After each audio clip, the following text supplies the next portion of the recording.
Instead of saying, imagine how much more pleasurable life would be if you let go of that pain and move on and leave her to her decision. She's damaged goods now. You can't fix her. You tried everything. You can't fix her. And I don't want to spend a life trying to mend somebody else and never really live my own life. Some of you just heard that, and that in itself preaches. You're trying to hold somebody together, and you're not even living your own life. You're trying to hold a broken relationship together, and it's not meant to stay together. You're being shown the exit ramp, but you're saying, no, I'm a failure if I leave it. They'll be right in all the things they said about me if I leave this toxic relationship. Both sides, folks. Young men, young women, maybe even older folks. That's what you're aiming for. First place. Silver second. Nobody wants second. You always have the same view when you're second place. You get to see the backside of the guy in front. When I started trading, I didn't want to see the backside of anybody else. I immediately set my sights on who's the biggest one right now. That was Mr. Williams. And I signed it in my heart that I'm going to be the one that takes that away. And you will see it. I wanted to have a home, freedom, money, disposable money, silly money. And I wanted to never worry about price tags. I wanted to go wherever I wanted to go at the drop of a hat, just like that. That was my goal. And I didn't want just one home. And I didn't want just one car. Because I grew up impoverished. You can tell, honestly, you can tell when people get money, how do they behave? What do they start buying? They fill in those gaps and those holes in their heart where they were hurt, where they were embarrassed. For me, I didn't have a car when all my friends growing up, they all had cars. I was the last guy. I was basically the scrub that TLC talks about in their song. I don't want no scrub. Hanging at the passenger side of their best friend's ride, trying to holler at me. That was me. And some of you think I'm the fly guy. Man, ICT must have been this. I was the last one in my murder of crows to get a car. That's who you're listening to. The guy that can tell you every single candlestick where it's going to go next and where to find the next million. But back then, you would have never recognized me. You never would have recognized me. But underneath the skin, I had a bird nesting. And it was ready to spread its wings. And my goal was to get to the gold standard of living. And by the grace of God, I have achieved that. You need to be setting your sights on something that, what is your gold level achievement? What's the highest degree of what are you trying to obtain in this career as trading? And it needs to be lofty. It needs to be high up. These are goals. They're not, well, I just want to get this low, easy hanging fruit objective of life. That's how you're trading to get consistently profitable. But in life, you got to be aiming high all the time. Don't plateau. Don't be happy with what you just succeeded at just recently and say to yourself, well, I achieved that. Because if you stop growing and stop reaching, you're going to wither. You won't remain flexible. You won't remain strong. And if you feel like you've done everything in life, wow. Wow, what a terrible existence that would feel like. Where's the purpose in life then?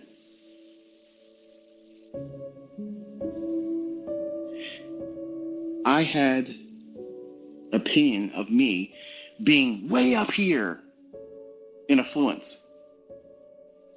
And I couldn't reach it. I couldn't reach it until I changed my perspective. God, if you allow me, then I will do this. I will share. I will teach. I will provide. I will give. You want a prayer that gets answered easily? Take yourself out of what you're asking for and make somebody else the recipient of what you're praying for. God answers those prayers. Not, God, please, God, let me make $100,000 payout. Please, God, I hope God uses ICT to teach me how to be a six-figure trader. I honestly believe, I mean this wholeheartedly, I don't believe God's in the business of answering ICT-laced prayers like that. Okay, I'm quite certain that he's not thrilled to hear my name come up that many times, number one. Two, you're making it about you. You're being a toxic member of your murder of crows, and you don't even realize it. You're being selfish, self-centered. For me, for the longest time, I hid the difficulty that I had to endure learning all this stuff. When my friends would say, man, look at this guy. He does this. Man, this guy just made $30,000 last week trading soybeans. And they were like, what is a soybean? I was like, yeah, that's right. I did that. Y'all, wait till you see what I'm doing in lean hogs. Lean hogs. Yeah, man.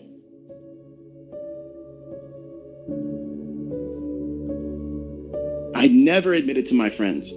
They never heard me ever one time talk about the anxiety attacks. They never heard me talk about those sleepless nights of me literally crying tears. Why I was so frustrated where I couldn't get to a plateau beyond where I was stuck at.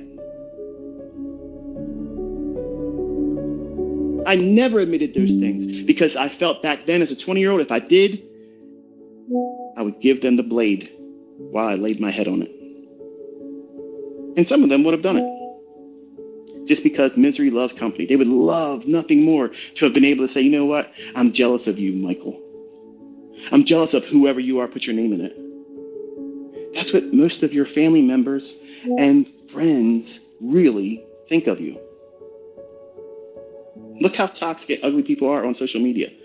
These people would never say half the thing, 1/10 of the things they say to other people online if they were standing right in front of them. I know absolutely 100% of everybody's ever said anything about me would never do that if I was standing in front of them. I'm a God-fearing man, but I would choke slam them right there, just like that.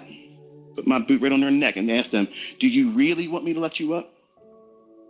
Because that's how it really would go down.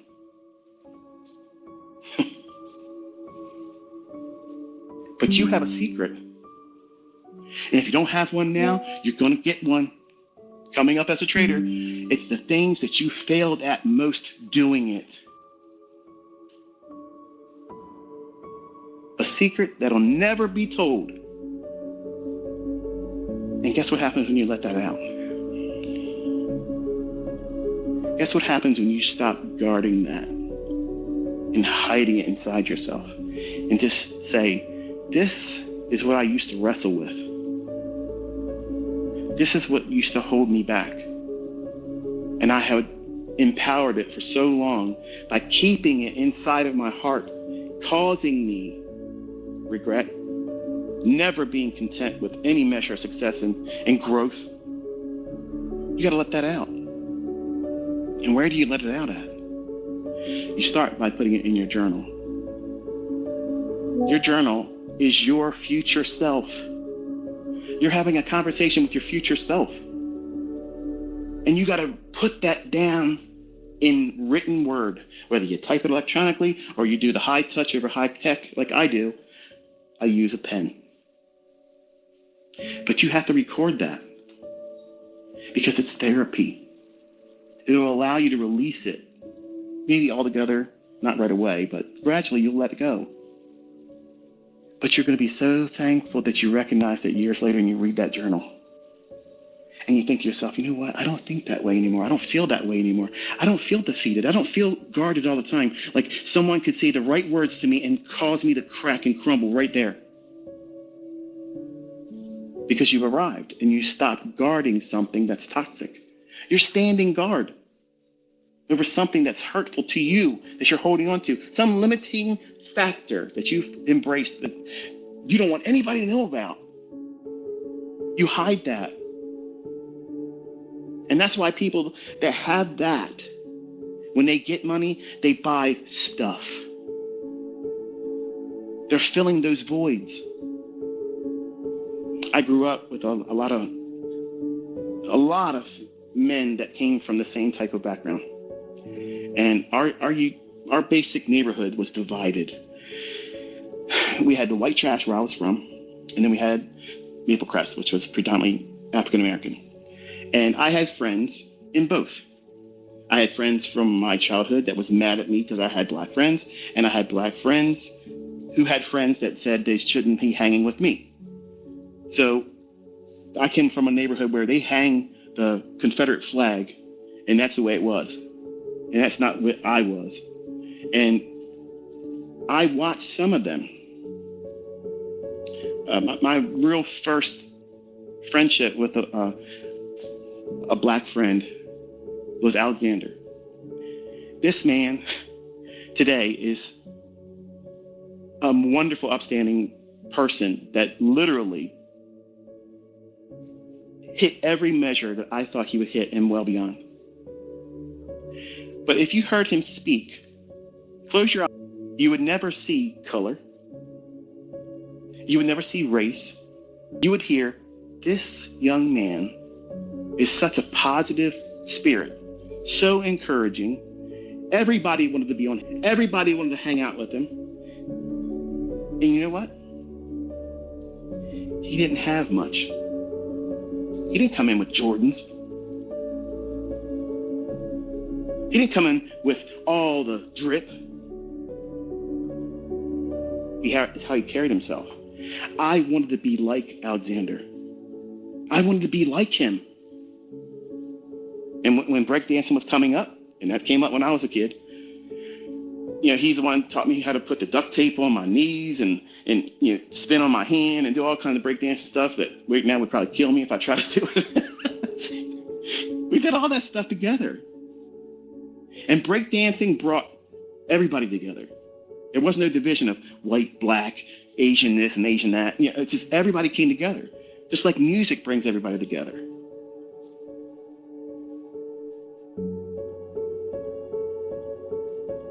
But I watched him start a small little business on the side. On the weekend, he didn't play sports and go into a travel team like that. He ran his own lawn care business. You know what he did with the money? He bought every pair of shoes that he loved. This guy had a room full of shoes, just shoes.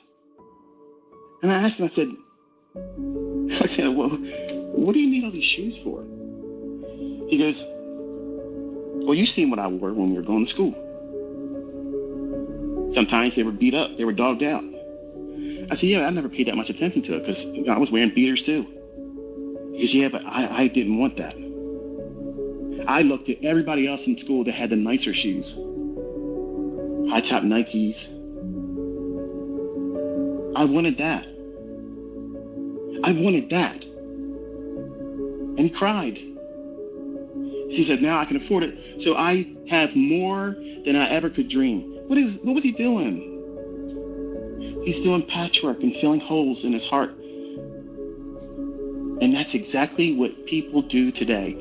You want to see someone's real side? You want to really know who they are and how long they've been hurting? Watch how they spend their money.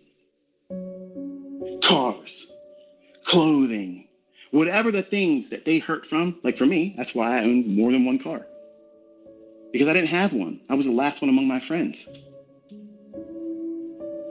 All these things are characteristics of someone that has finally found a way to put patches over what they've been dealing with. That secret that's never to be told, those hurtful things. If you knew me, if you really knew me, this is what you would think about me if I shared that. And you think it's a weakness. It's human nature. Everyone has frailties. Everyone has shortcomings. Everyone has a time when they didn't do something or have access to something. I grew up in impoverished conditions. And I wanted to have nice things. But I learned as a 20-year-old by having nice things and flaunting it, everybody thinks you are Rick with a P in front of it. And I was, because I was guarding that secret never to be told. I didn't want them to understand how frail I was. Even when I was starting to make money, if my friends would have turned to me and said, listen, you take this money away and you're nothing, that would have destroyed me. I would have had no defense against that, because I was using my newfound money making as a definition of I'm better than you, when I was so far beneath them. They were stronger for being able to tolerate how arrogant I was. And some of you young men can't wait to be in that driver's seat, in that position in life. And you don't even realize what you're carrying right now is going to be detrimental to how you behave, how you're going to be perceived. And I'm thankful I got humbled. And early on, I'm thankful, even it probably sounds crazy coming out of my mouth, right? But that's just me stirring the pot just to get people talking. But when I talk to you in the spaces like this, even last week too, they're truth. That's the real me. But again, I wouldn't be so comfortable to talk like this if we were in front of one another.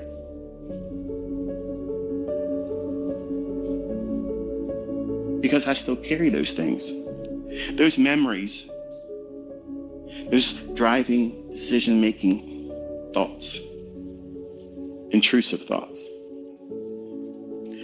All of that has a lasting impression on people. They cut deep, and those wounds don't entirely heal. And the way I keep myself humble is I share them. I share those things with you. Because, number one, you need to remember that I am human. I have frailties just like you. I put my pants on the same way you do. And it hasn't always been easy. When I do things and I teach something, I show something, I execute in front of you, that seems easy now, but it was not easy all the time.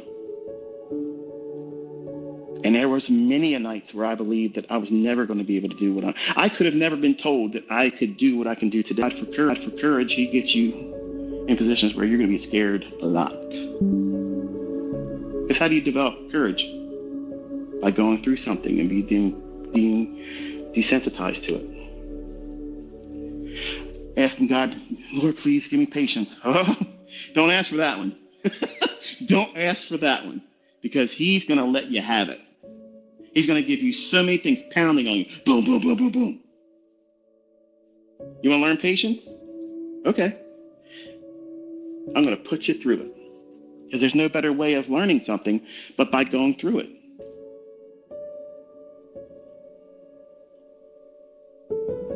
Ask God to give you the vision to see good. Ask God to give you the power, the skill, the characteristic as a human being to see good. And I'm confident what he's going to do is show you everything in yourself that's wrong. Because that's what he did with me. That's exactly what he did with me. And I was embarrassed, ashamed. how I acted, how I spoke, what I thought, how I conducted myself. And if you're not careful, young men, if you get the success that you're looking for and a meteoric rise, and you have affluence, and in this industry, you get notoriety pretty quick by what you earn. If you're not careful, everybody around you will change you, and you'll become something that you never imagined. And that doesn't mean it's good.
Family members and friends aren't easy targets to save and change from their present state. You can't fix them. They want to fix themselves, or they won't. It's in denial. They don't want to learn from someone that knows how to do it because they have personal conflicts that they're wrestling with. Because it happens. But I didn't have the resources or the mindset to deal with it appropriately. But because I know, chances are I'm going to walk out there. I'm going to be rushing because I'm not taking the time to put the jacket on because I want to walk on the ground that says don't walk on the grass. Okay, I'm going to do the things I'm being told I can't do and shouldn't do. So the human part of me is doing exactly what the fuck you're going to do when you start trading or start watching these live streams. You're going to feel the impulse to do the very things I'm telling you not to fucking do, and you're still going to do it. Whose fault is it when it hurts you? Yours. But you don't want that responsibility. You don't want that. You want the responsibility of being able to take all the clout when you win. Put a ICT, I made this trade because you want other people to like it. If you're doing what you're supposed to do, I'll like it. But I want you to be cognizant to the effect that you are expected to be responsible, not just clout chasing or looking for approval or an attaboy or attagirl, pat on the back. You got to be responsible. When you make a mistake, own it. Are you worth investing the time this year in yourself the right way? I'm telling you, if you do anything outside of what I'm telling you to do, you're fucking doing it wrong. And the results won't come. You need it to be boring. You need it to be just observing one thing. Each day we're watching price and seeing how it moves and gyrates. And you'll get comfortable with seeing how it does this certain thing over and over and over again. It repeats these certain signatures that over and over again happens. And by doing that, the setup that you don't even understand exists right now will literally come to life right in front of you in your chart. It will start resonating with you that this is the particular pattern that you like seeing me talk about. I may not even be referring to it as a trade for myself, but because I'm saying it should do this and then do that, you're like, I can see 5 handles in that. And then next time you do it, same thing happens. You already know what I'm going to say before I start saying it because you see that thing forming. He keeps talking about this, but I see this. So that's my setup. That's my model. That's my multiplier. That's the thing I'm going to gravitate to in trading. And then you work with that and let it grow. And you build more understanding as we go throughout the rest of the year. And then you start seeing more things build on that. And then your 5 handle moves become easily 15 handles and 10 handles, 20 handles, and then 15 handles, and then 30, 50 handles, and then 5 handles, and then back and forth. There's an ebb and flow.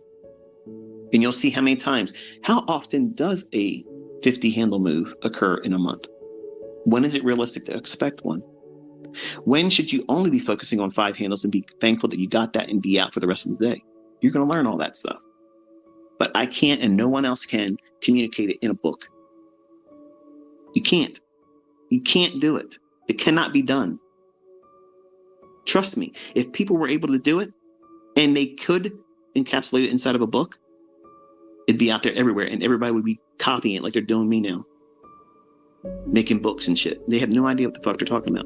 Smart money concepts. You just got introduced to the idea, folks. Just take your shoes off. Get comfortable. You're going to be here for a year. You're going to see all kinds of cool shit. And it's for you to learn and become better at it. Not fall victim to people that don't know how to do it. It's my prayer, honestly, for all of you to really find yourself in this. Even if you use other stuff in addition to what I teach. If it aligns with what you're doing, the times that it aligns, I'm confident, I'm absolutely confident that it will improve your understanding about price. And that's all I want. I just want to be a help. That's all. That's all I want from all of you, is to give me the opportunity to help you. That's all I'm asking for. You don't have to go out of your way, to constantly keep thanking me. We see enough of that already. Just put the work in and show me your results. That's all I'm wanting, okay? Because I know the rest will take care of itself. And once you get to that point, that confidence level, so you think right now I'm saying this and I'm going to close it. Right now you have your job, or maybe you don't have a job, okay? Maybe you just recently got laid off, fired, the company went out of business, something to that effect, but no longer you have a job. Before that happened, you probably felt real confident that as long as you keep showing up to work, you got a job. That's a false sense of security. But you've lied to yourself and convinced yourself that it's true. Those working right now having a job, your job's not guaranteed to you, no matter how much you want to talk yourself into it. Oh, they need me. They don't fucking need you. They don't need you. You are just a number to them. One little small cog in the machine.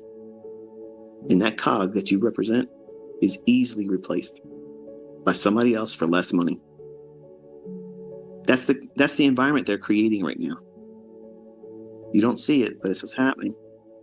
You're gonna see a lot of people losing their jobs, and folks that are in college right now.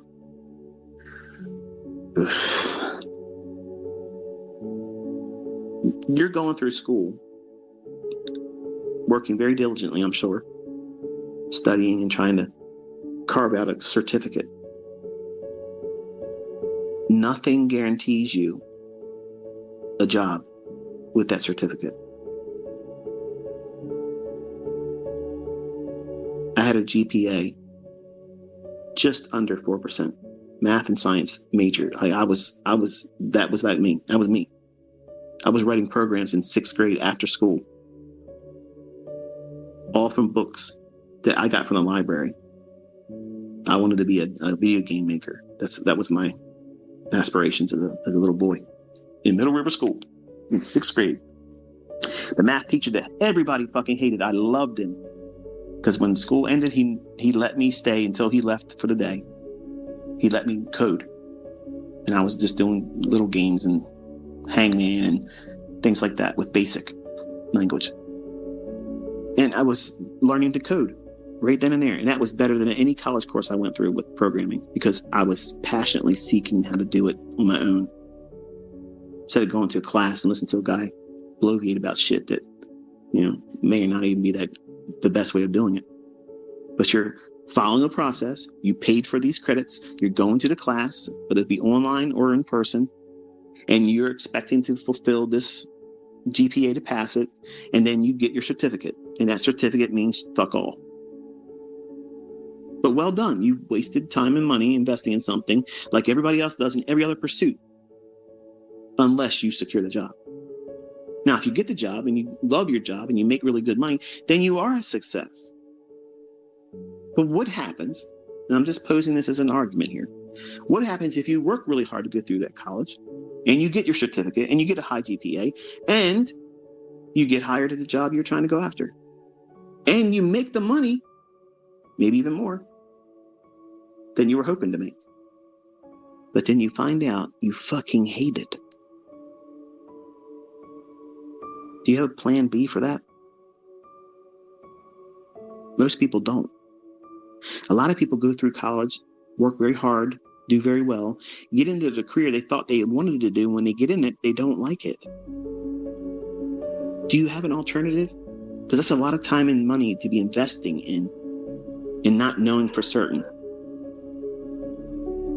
Versus a skill set like this that can be a complement to anything that you're doing in life. Another stream of income that will help maybe replace whatever mistake you made as a career pursuit, or fulfill something that you failed in, because some of you dropped out of college. Some of you failed in college. There's room for all of you here.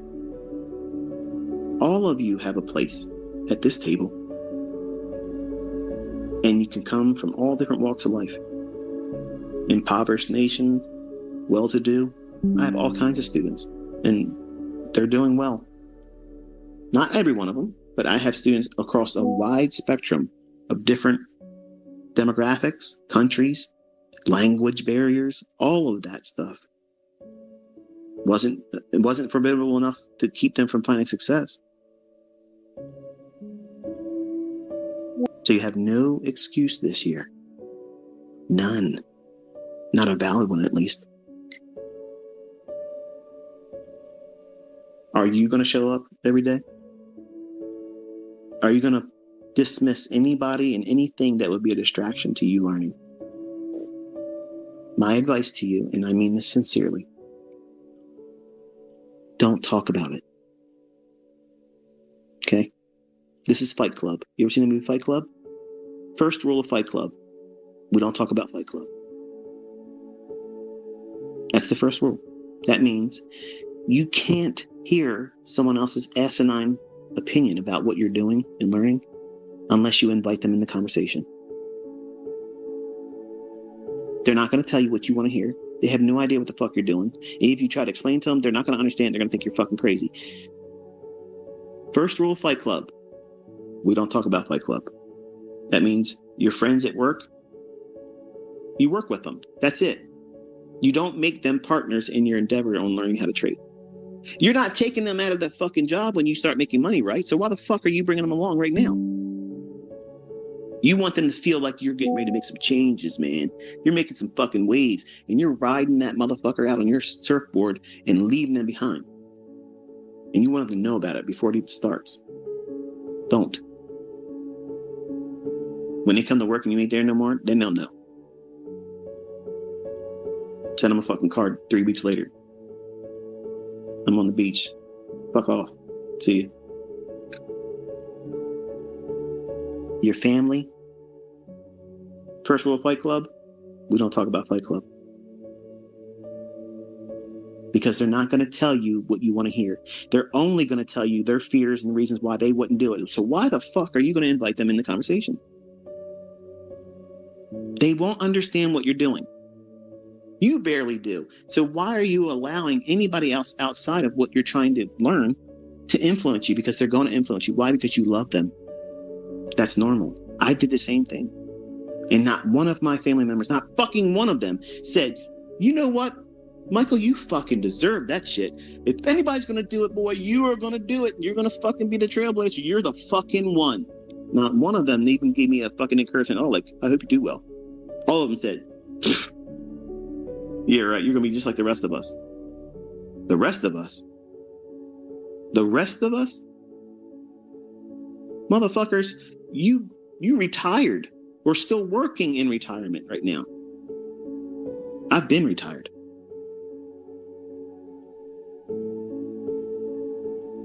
Every one of my family members has money owed on their fucking homes if they own one. I have family members in my wife's side that are all broke. And I've tried helping them. I've put them in homes. I've put them in vehicles. I've given them money. And they still shit the fucking bed and blow themselves out. Some people you can't help. You can't help everybody in your family. And you think, I'm going to tell my friends because I love them. They're my boys. They're my girls. It's my clique. It's my people. It's my tribe. It's my circle. I'm looking out for them. I'm going to tell them what I'm doing.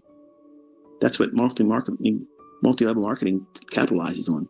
The tendency for humans to want to do that. I'm telling you, don't. See a difference in the way I'm teaching? I'm upside down to everything else. Because this is what works. Fuck the bullshit. Your friends are going to want to learn what you're doing once you arrive. Then you'll have experience. Then you can probably tell them better. Right now, it's a pipe dream to you and them until you really do it.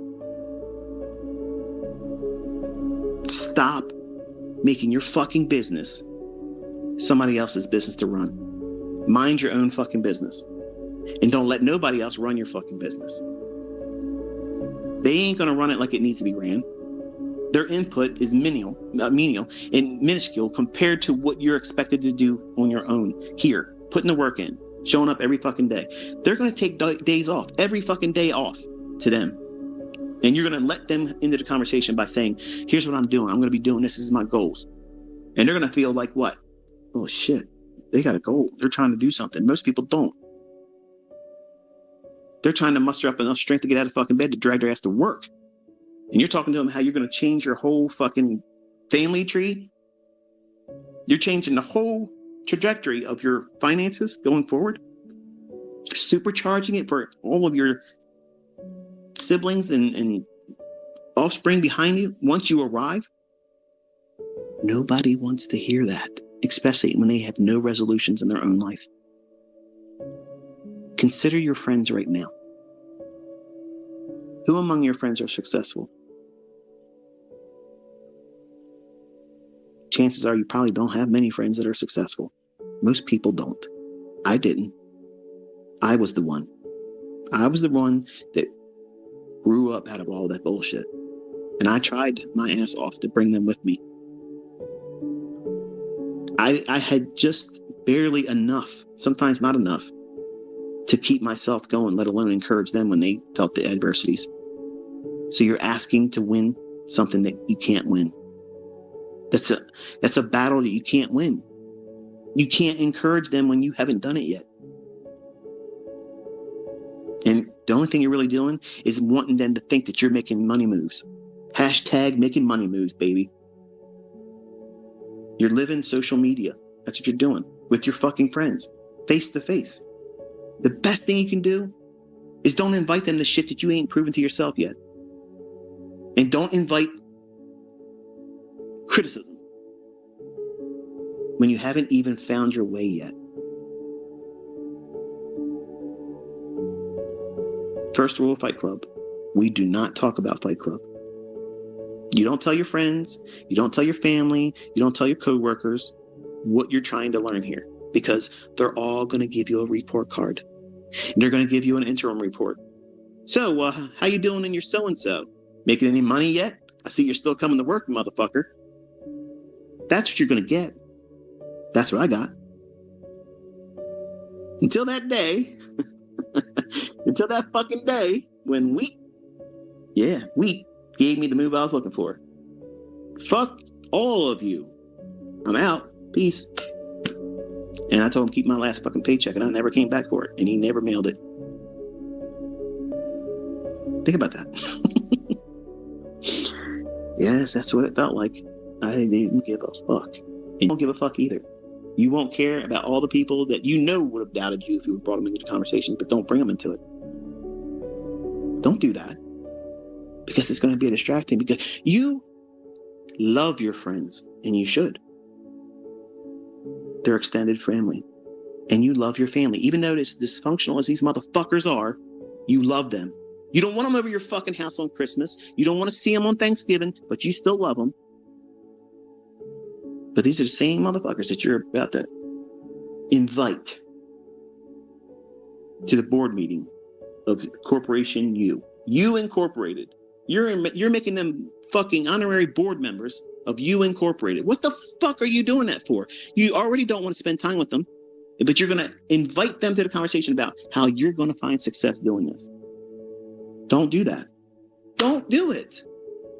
You're setting yourself up for failure right away, because it's going to be mentally draining. Not only do you have to keep up with the pace I'm going to put you through and the natural learning curve of going through the process yourself, because this shit isn't easy. You have to wrestle with yourself. And you're inviting all of the toxicity that lazy motherfuckers that everybody has in their family and their friends and their coworkers. Look at what your coworkers, look what you get away with at work. Some of you motherfuckers are listening to me fucking off on Twitter Spaces while I'm going off. And you should be working. You're cheating the man. You're getting paid to do something, and your head's in the fucking charts, listening to ICT fucking videos on the slide, keeping your fucking phone hidden underneath your fucking coffee cup, moving shit. Let me see where he's at right now. I'm gonna tell you. You know what the fuck I'm talking about. You know exactly what I'm talking about. So if you're trying to cut corners and slacking off, how do you think your friends and coworkers are going to feel when you start finding success? It's going to cause static. Versus, now let me give you the flip side of this. This is the right way of doing it, and I'm done. Quietly just go about your fucking business this year. Learning. Collecting information. Exercises. Doing the drills. The homework assignments I'm going to put you through. Show up every day. You don't fucking talk about it. If you know your fucking spouse would lose their fucking mind about what you're doing here, just for this year, you don't say anything. If you can't make it work, it was no harm, no foul. You'll never hear them complain to you about, see, I told you, or you fucking did this and did that. Just quietly do it. It's not costing you any money. They're not going to be mad. But they will be mad if they think that you have emotionally and psychologically committed to something, and then you can't find success with it. They're going to constantly find a way to constantly bring that shit up in your face all the time. Remember that one time when you thought that guy on the internet, that fucking scammer, he said he was going to do this, do that, and all of a sudden, what happened? Nothing. You're still fucking working, you fucking failure. They're going to throw it up in your face. Maybe not to that degree, but it'll happen. It'll come up when you don't want it to. The best thing you can happen, best thing you can do is just go through the process of learning how to do this quietly. Keep it personal.